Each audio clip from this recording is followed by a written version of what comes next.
What is up, you guys? Welcome to another Tactics episode. And today, what I have for you today is coming from Phone Arena, which I find a little disturbing because I use this service all the time. This article from Phone Arena: Uber raising your fare based on your battery percentage. That's a good question. I use Uber all the time when I want to go out somewhere, or mainly when I'm in Vegas or visiting relatives in other states. I don't rent a car, but I use Uber and Lyft all the time. And from this article, there is this report coming from Sarah from Nerdy and Natural. She claims that both transport applications bump up your ride fare when they detect your mobile device is low on battery. She is claiming that her battery dropped to 18%, and when it did, the price jumped up to 81%. According to her, the same trip that normally costs around $25 to $30. That is frightening. For one, they are saying that when you're in a vulnerable state, because if you don't have a battery charger and you're out and about, of course you're going to accept a fare that's a lot higher and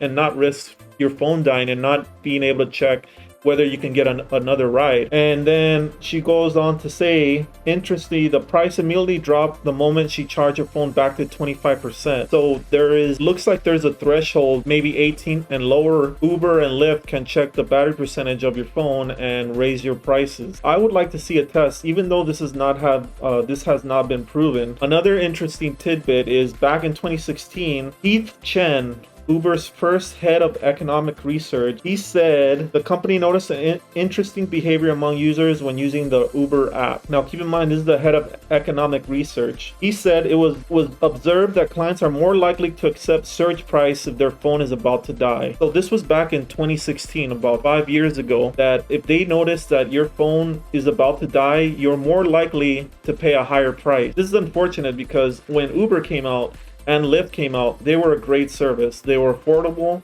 They paid well. I had some friends that did Uber and Lyft. At the same time, they said they were making good money, enough to sustain themselves. And of course, everyone hated cabs. Everyone that I ever talked to did not really like cabs. And me, for one, I didn't like cabs. I've had instances where I paid with my credit card on a cab. They did not have a swipe machine or Square, which I don't know why they wouldn't have that. I gave them my credit card.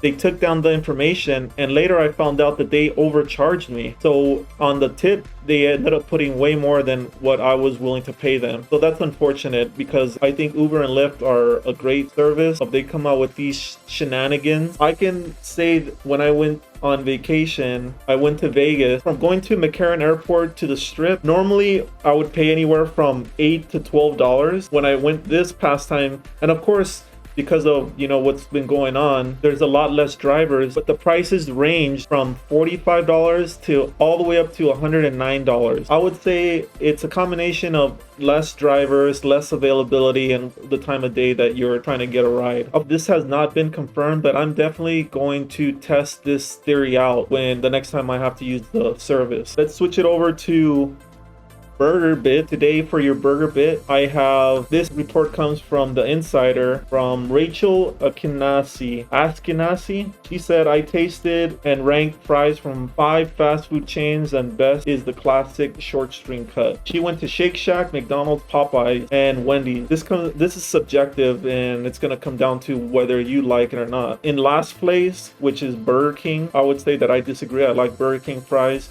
But she said there was no flavor in her opinion. It had a mealy texture, which earned them the bottom spot. Next to the bottom spot was Shake Shack. Their crinkle cut fries were the thickest of the bunch. These tied with Burger King for last place, which I disagree. I like their fries as well.